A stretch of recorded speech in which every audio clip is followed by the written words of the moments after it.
Historia de oxígeno. Primeros experimentos. El experimento de Filón inspiró a investigadores posteriores.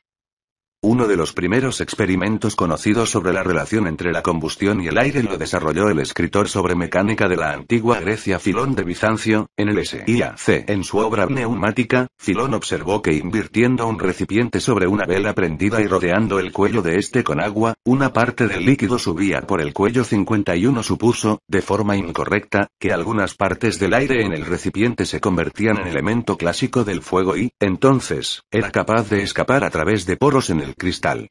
Muchos siglos después, Leonardo da Vinci observó que una porción del aire se consume durante la combustión y la respiración. 52 A finales del SXV, Robert Boyle probó que el aire es necesario para la combustión.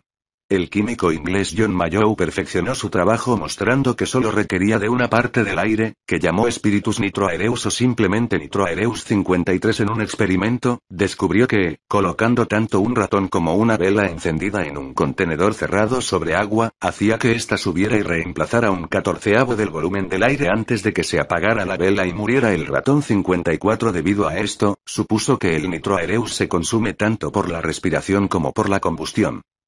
Mayow observó que el antimonio incrementaba su peso al calentarse e infirió que el nitroaereus debía haberse combinado con él. 53 Pensó también que los pulmones separaban el nitroaereus del aire y lo pasaba a la sangre, y que el calor animal y el movimiento muscular eran producto de la reacción del nitroaereus con ciertas sustancias en el cuerpo. 53 Publicó informes sobre estos experimentos y otras ideas en 1668, en su obra Tractatus Duo, en el Tratado de Respirazione. 54 Teoría del flogisto. Artículo principal.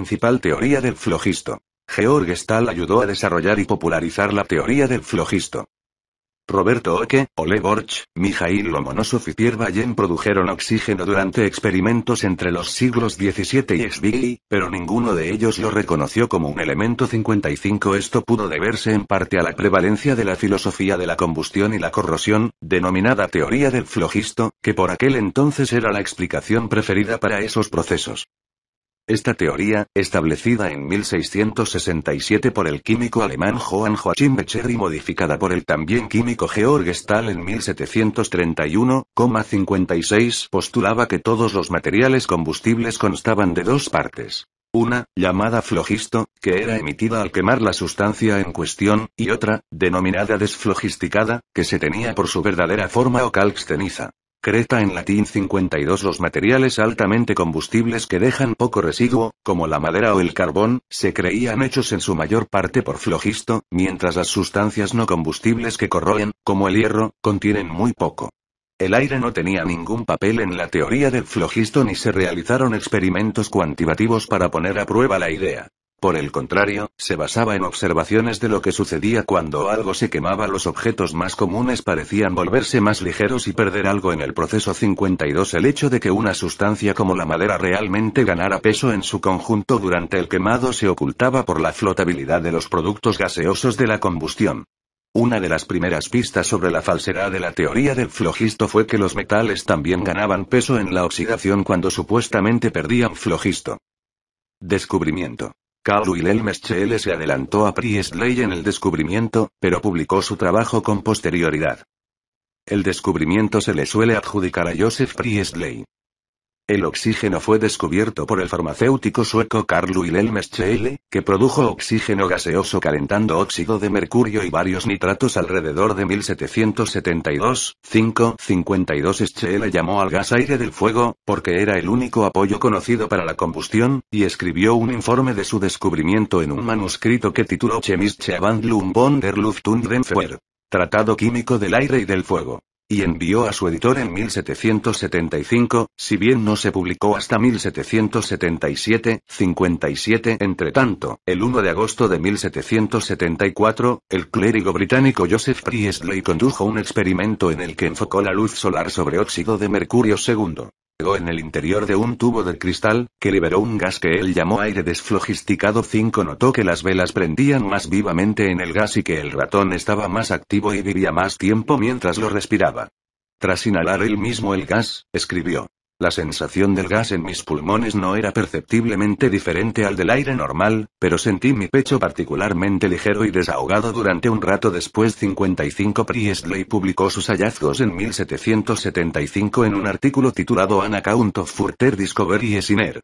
Informe de más descubrimientos en el aire, que incluyó en el segundo volumen de su libro titulado Experiments and Observations on Different Kinds of Air. 52-58 Debido a que publicó sus hallazgos primero, Priestley suele ser considerado el autor del descubrimiento.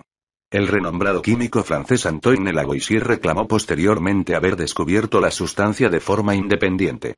No obstante, Priestley visitó a Lavoisier en octubre de 1774 y le habló sobre su experimento y cómo había liberado el nuevo gas. Schele también escribió una carta a Lavoisier el 30 de septiembre de ese mismo año, en la que describía su propio descubrimiento de la sustancia antes desconocida, pero el francés nunca accedió a recibirla. Después de la muerte de Schele se encontró una copia de la carta entre sus pertenencias. 57 Contribución de Lavoisier. Antoine Lavoisier desacreditó la teoría del flogisto.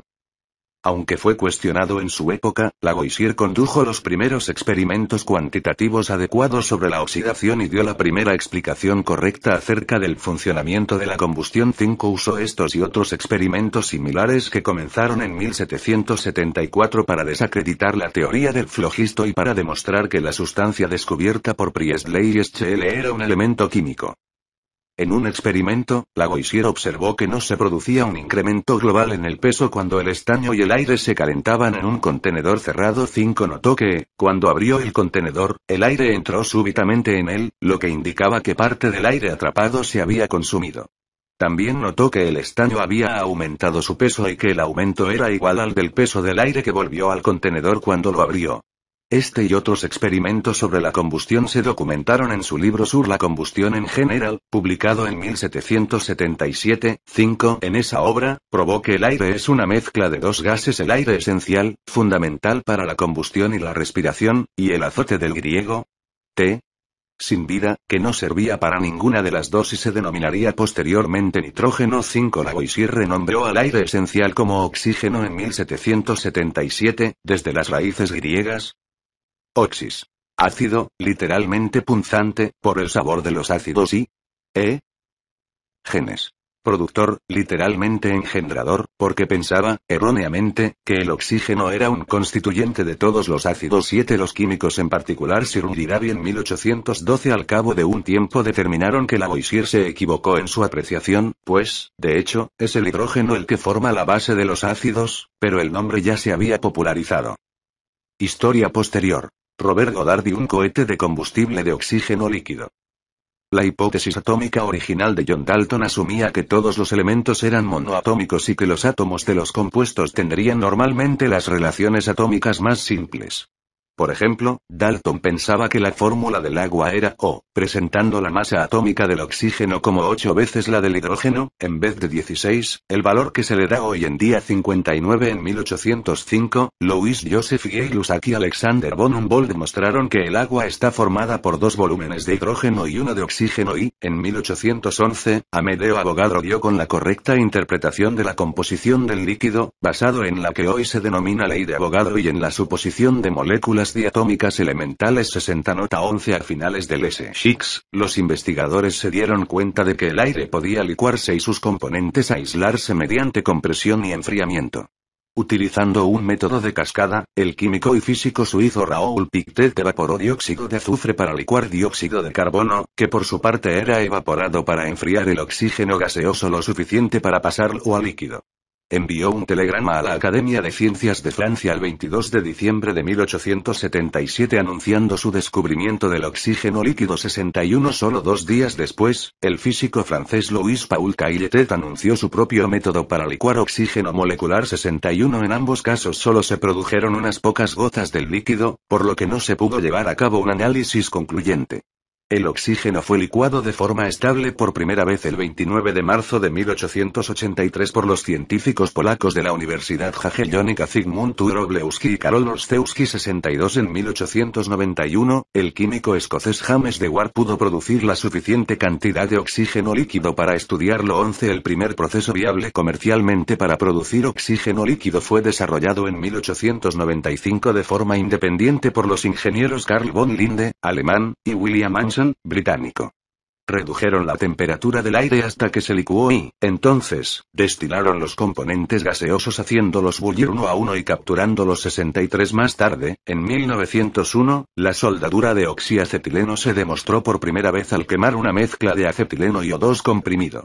Este método de soldaje y cortado del metal se convertiría después en corriente. 63 El físico William Thomson, en 1898, calculó que el oxígeno que permanece en el planeta tiene solo unos 400 o 500 años, basándose en el ritmo de uso de los combustibles fósiles en la combustión. 64-65 En 1923, el científico estadounidense Robert Goddard se convirtió en la primera persona en desarrollar un motor cohete, que usaba gasolina como combustible y oxígeno líquido como oxidante.